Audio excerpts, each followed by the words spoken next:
qui ont un petit mot à dire. C'est l'exhortation.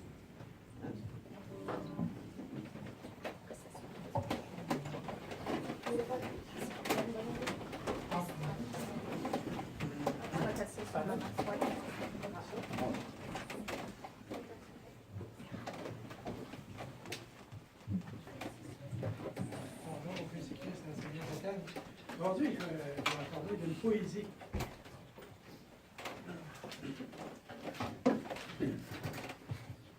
Wow! Par Jésus est venu sur cette terre pour nous aimer. C'est un être qu'on doit adorer, célébrer tous les jours, tellement c'est important. Tellement qu'il change nos vies. Il nous met plein d'amour dans nos cœurs. Aujourd'hui, ça va être mon pain de vie. C'est toi, Jésus, mon pain de vie. Tu nourris mon âme jour après jour. Une manne céleste qui me remplit, me fortifie un peu plus chaque jour. Que par toi, Seigneur, ton esprit soit un baume pour qui soupire. Un parfum qui guérit l'âme meurtrie et lui donne goût à la vie. C'est ça la puissance de Dieu, de sa parole. Que toute ma vie, Seigneur, soit le reflet de ta splendeur. Cette source pure enlivre la profondeur de mon cœur. Libre enfin de te suivre dans un parfait bonheur. Wow. Ma vie, tu as transformé désormais, je n'ai plus peur. N'ayant qu'une seule envie, t'as abandonné à ma vie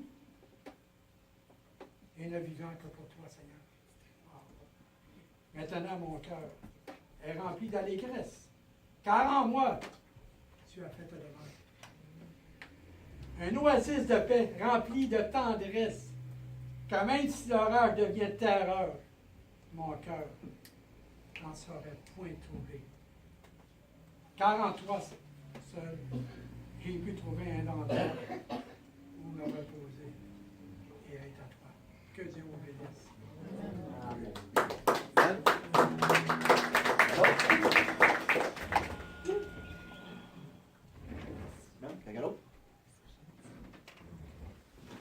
Ici, c'est un poème à mon Dieu.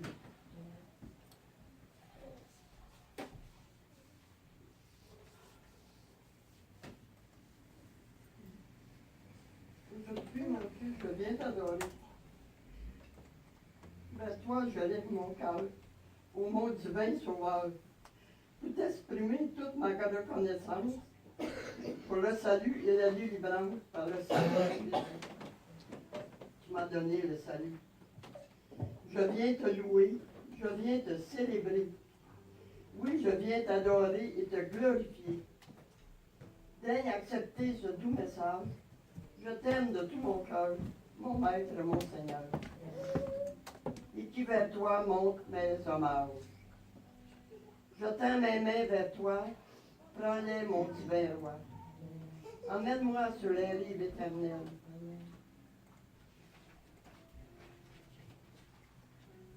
Dans ce pays merveilleux, dans ma demeure dans le ciel, dans le royaume de mon Dieu. Les yeux fixés sur toi, sur ta divine promesse, oui, je t'attends, le cœur rempli de joie. Même à travers les maux et les détresses, j'espère ta venue très bientôt, Seigneur Jésus. Amen. Gloire à Dieu. Allô? Amen. Vous savez, quand on reçoit des cartes de Noël ou quand on voit des images de Noël, c'est toujours représenté de la même façon. Hein, on voit la crèche, on voit Marie, Joseph, on voit l'âne, le bœuf, on voit Jésus couché dans sa mangeoire, on voit les bergers qui sont agenouillés pour adorer le Seigneur, on voit certaines personnes qui restent dans l'ombre et on voit complètement aussi des personnes qui restent dans la noirceur. Et on voit toujours aussi l'étoile de Bethléem qui brille. Mais vous savez, cette journée-là, il y avait quelque chose qui brillait plus que l'étoile de Bethléem. Et c'était Jésus qui brillait de la gloire de Dieu, qui reflétait sur ceux qui étaient là. Et il y a quelqu'un qui avait déjà prédit ce jeu d'ombre et de lumière-là dans Ésaïe 9. Il nous dit, le peuple qui marchait dans les ténèbres voit une grande lumière sur ceux qui habitaient le pays de l'ombre de la mort, une lumière resplendit. Amen. Moi, aujourd'hui, ce que je veux mettre dans nos cœurs, c'est que chacun de nous, on peut être représenté dans cette image-là. Hein, on peut être ceux qui sont agenouillés pour adorer le Seigneur et le Sauveur. On peut être aussi de ceux qui sont debout, qui se tiennent un petit peu plus loin parce qu'ils ne savent pas s'ils devraient croire en Dieu ou pas croire en Dieu. Il y a ceux aussi qui sont dans les ténèbres. Mais aujourd'hui, Christ est né justement pour enlever ces ténèbres-là qu'il y a dans nos cœurs, pour nous mettre sa lumière, pour mettre en lumière tout ce qu'il veut nous donner, tout l'amour qu'il veut nous donner, Christ veut la mettre en lumière. Fait que s'il y a des places qui sont ténèbres dans nos vies, bien Christ est venu pour mettre ça en lumière.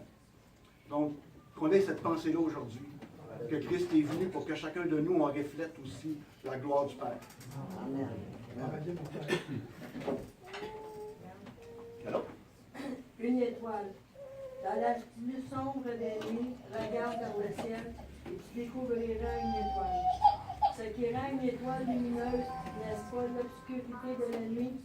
Dans le ciel de ton cœur brille une douce lumière, une présence amie. Mets ta confiance en l'artisan du monde. Il ensoleille les grands arbres, il n'oublie pas la petite fleur des rives. Sème autour de toi la confiance pour que dans sa nuit profonde, quelqu'un découvre une étoile d'espérance qui peut guider sa barque fragile sur des flots agités. Même si les mâts de nos navires se brisent, même si la dernière étoile disparaît, l'amour de ton Créateur restera toujours ton phare lumineux et fidèle. Ne t'embrase pas des soucis d'hier, ne crains pas les imprévus de demain, que chaque aujourd'hui soit le plus beau jour de ta vie, c'est ce que je vous souhaite. Amen. Amen. Hello? Amen. On va y aller avec un autre chien.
Bien, bienvenue à tous. Amen. Un bienvenue particulier aux invités.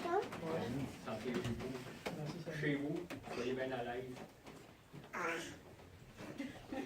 On n'est pas le 24, puis à messe de minuit. On est le 23, puis au message 15h30. C'est le 25 qui est né. Dans le fond, la date qui est née, on s'en fout un peu. Ce qui est important, c'est qu'il ait manifesté sa divinité sur l'humanité.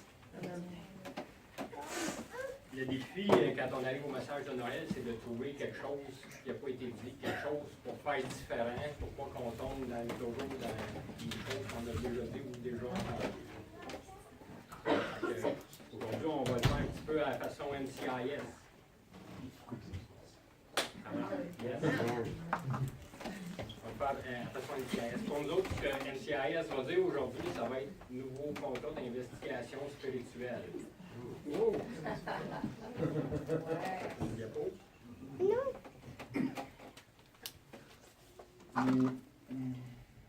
On attend un peu de diapo. C'est bon. Continue. En investigation, ce qui est important, c'est même que vous avez vu des films où vous avez vu, c'est d'aller se placer sur la scène. Les enquêteurs vont aller se placer sur la scène pour essayer de découvrir qu'est-ce qui s'est passé, comment c'est arrivé, et pourquoi c'est arrivé. Ben, c'est ce qu'on va faire aujourd'hui. On va se poser des questions sur PowerPoint, non? OK. On oublie le PowerPoint.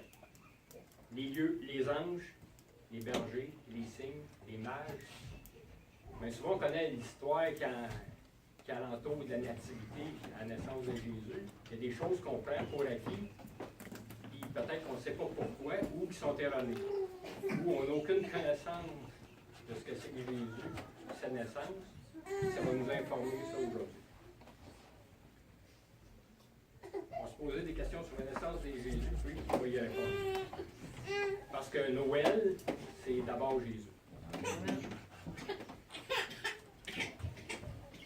Là, la couronne, je parlais l'autre fois, la moitié qui est la saison des fêtes, puis l'autre moitié qui est la raison, qui est Jésus-Christ.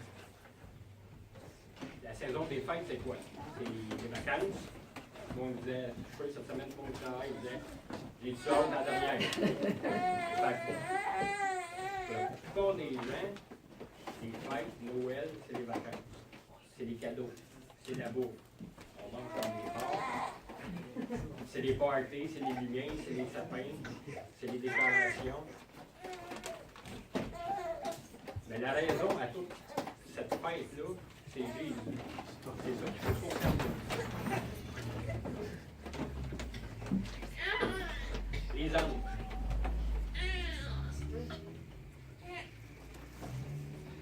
Ça commence d'abord par la visite d'anges. Luc 1.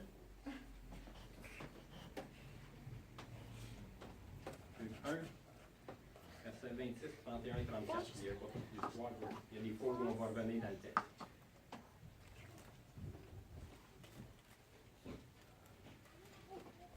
Luc 1, 26.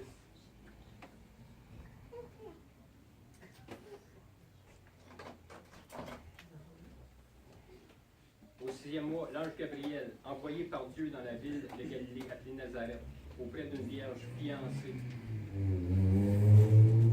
Verset 26. Appelée Nazareth. Verset 31. Et voici, le message que l'ange délivre à Marie. Et voici, tu deviendras enceinte et tu enfanteras un fils et tu lui donneras le nom de Jésus. Verset 34. Marie dit à l'ange, comment cela se fera-t-il, puisque je ne connais point d'homme? Mais ce n'est pas la première fois qu'un ange va faire une annonce à une femme ou qui va faire une annonce qui va avoir une naissance. Dans Luc 1, au verset 11. Alors, un ange du Seigneur apparut à Zacharie. Il se tint debout à droite de l'autel des parfums. Verset 13. Mais l'ange lui dit, ne crains point, Zacharie, car ta prière a été exaucée. Ta femme Élisabeth enfantera un fils, et tu lui donneras le nom de Jean, Jean le Baptiste. Verset 18. Zacharie dit à l'ange, à quoi reconnaîtrai-je cela, car je suis vieux et ma femme est avancée en âge. Verset 19. L'ange lui répondit, je suis Gabriel, je me tiens devant Dieu, et j'ai été envoyé pour te parler et pour t'annoncer cette bonne nouvelle. Verset 20. Et voici, tu seras muet, et tu ne pourras parler jusqu'au jour où ces choses arriveront, parce que tu n'as pas cru à mes paroles qui s'accompliront en leur temps. Fait que les deux personnes doutent. Pourquoi l'ange va punir Zacharie, puis il ne punit pas Marie? Parce que les deux, dans le fond, doutent. Là. Les deux remettent en question l'annonce qui lui est faite. Zacharie va dire, à quoi reconnaîtrai-je cela, car je suis vieux et ma femme est avancée en âge. Mais malgré ça, il est quand même John Clement, parce que lui, il dit qu'il est vieux, puis sa femme est avancée en âge. Je ne dis pas que c'est une petite vieille. Marie, elle va dire, comment cela se produira-t-il, puisque je ne connais point d'homme? Fait que les deux, ils remettent en question ce que l'ange vient annoncer. La réponse. Zacharie priait depuis des années pour avoir un fils, puisque l'ange va dire que ta prière est exaucée. Quand il survient un événement qui est prodigieux dans nos vies, c'est nous autres le plus surpris bien souvent. On prie pour quelque chose, on le reçoit, puis on est surpris de le recevoir. Quant à Marie, il n'y a rien qui nous pousse à croire qu'elle a prié pour devenir la mère de l'enfant Jésus. Il y a un exemple qui est similaire dans la Bible, où Pierre est en prison, il attend son exécution. Donc, chrétiens dans la ville qui sont dans une maison, puis ils vont prier pour que Pierre puisse être délivré. C'est ce qui va arriver. Un ange qui va délivrer Pierre. Pierre va pouvoir sortir de la prison. La première chose qu'il fait, c'est qu'il sera à la maison où tous les gens sont. Pierre va frapper à la porte, il y a une femme qui va aller à la porte, elle va reconnaître la voix de Pierre. Elle n'ouvre pas à Pierre. Elle retourne voir tout le monde, puis elle dit, je pense que j'ai entendu Pierre. Tout le monde doute que ça peut être Pierre. Finalement, elle va ouvrir la porte, puis c'est Pierre. Ça, c'est pour vous dire que probablement que Pierre a eu plus de facilité à sortir de prison que de rentrer dans une maison de prière. Une autre question. Pourquoi Dieu il fait intervenir des anges? La réponse, parce que les anges s'intéressent particulièrement à la question du salut. 1 Pierre 1,12.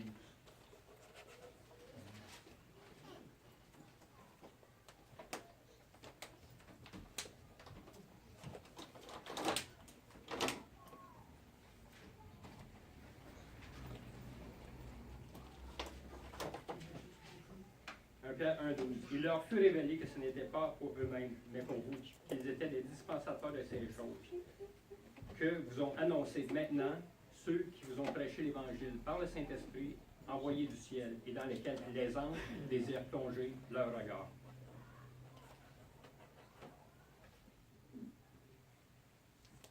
En deuxième point, c'était aussi parce qu'ils étaient présents à la création du monde, qui ont fait éclater des chants d'allégresse. On peut le voir dans Job 38, où Job se met en question avec Dieu. Job 38, 1 à 7. L'Éternel répondit à Job du milieu de la tempête et dit, qui est celui qui a poussé mes desseins, par des discours sans intelligence, saint terrain comme un vaillant homme. Je t'interrogerai et tu m'instruiras. Où étais-tu quand je fondais la terre? Dis-le si tu as de l'intelligence. Qui a fixé les dimensions, le sais-tu? Ou qui a étendu sur elle le cordeau? Sur quoi se base-t-elle? Sur quoi ces bases sont-elles appuyées?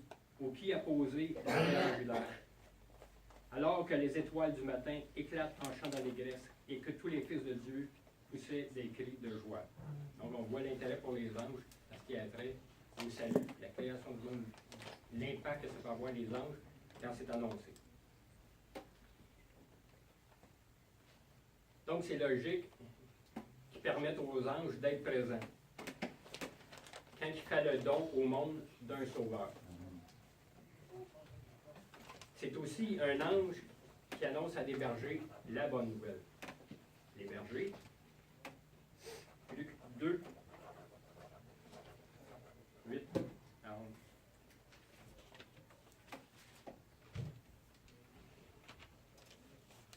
Luc 2, 8 à 11. Il y avait dans cette même contrée des bergers qui passaient dans les champs les veilles de la nuit pour garder leurs troupeaux. Et voici, un ange du Seigneur leur apparut. Et la gloire du Seigneur resplendit autour d'eux. Ils furent saisis d'une grande frayeur.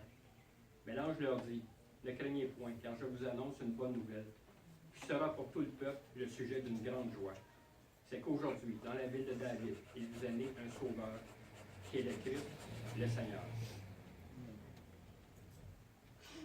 À l'époque, les bergers, c'était des gens qui étaient en bas des l'échelle sociale, eux autres qui étaient en dessous de ça.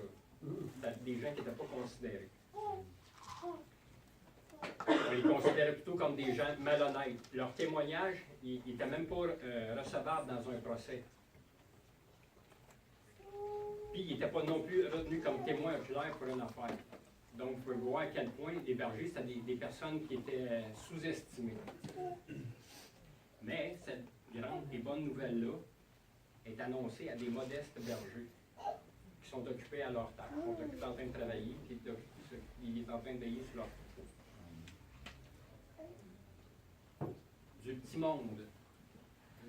C'est à du petit monde que les anges de Dieu se sont adressés et qui ont annoncé une bonne nouvelle.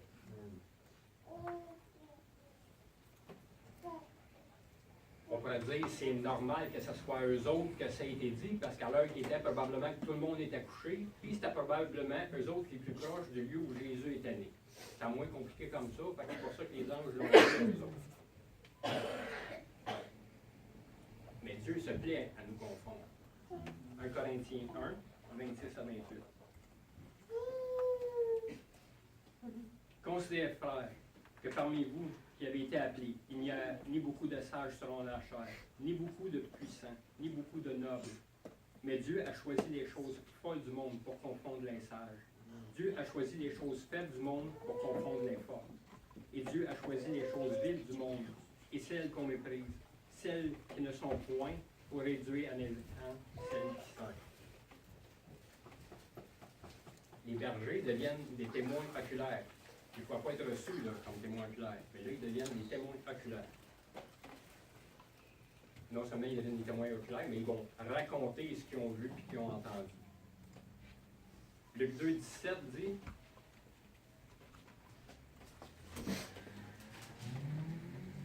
après l'avoir vu, ils racontèrent ce qui leur avait été dit au sujet du petit enfant.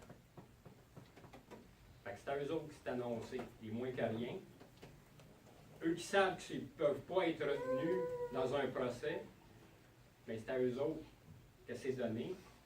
Ils peuvent voir, non seulement ils voient, mais ils racontent. Fait que donc, ils sont des témoins puissants maintenant. Les bergers ont compris le message angélique. Le verset 16 nous dit qu'ils allaient voir en hâte. Ils étaient pressés d'aller voir. Ils se sont précipités pour aller voir l'enfant nouveau-né. C'est tout un contraste avec les chefs religieux. Si on retourne avec les mages, quand ils arrivent à Hérode, Hérode va demander aux chefs religieux, avez-vous déjà entendu parler de ça? Ils sont super au courant de ça, que le Messie va naître. Ben, on n'y va pas à la crèche, on n'entend pas parler à l'histoire. Eux, ils ne se sont pas empressés d'aller constater la réalité de la nativité. Ils n'ont pas pris le temps d'aller vérifier les faits.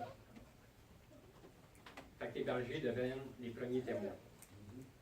Et ils racontent ce qu'ils ont vu, ce qu'ils ont vécu.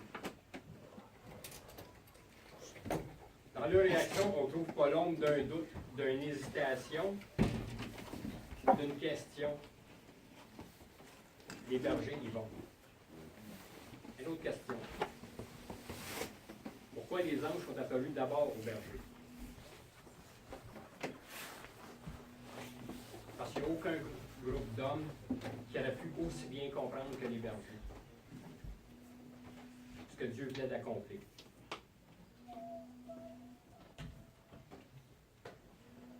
Ces bergers-là, ils élevaient des agneaux. Les agneaux, ils les revendaient pour le sacrifice. Parce qu'à l'époque, pour être purifié de tes péchés, il fallait que tu apportes un agneau qui était pour être sacrifié.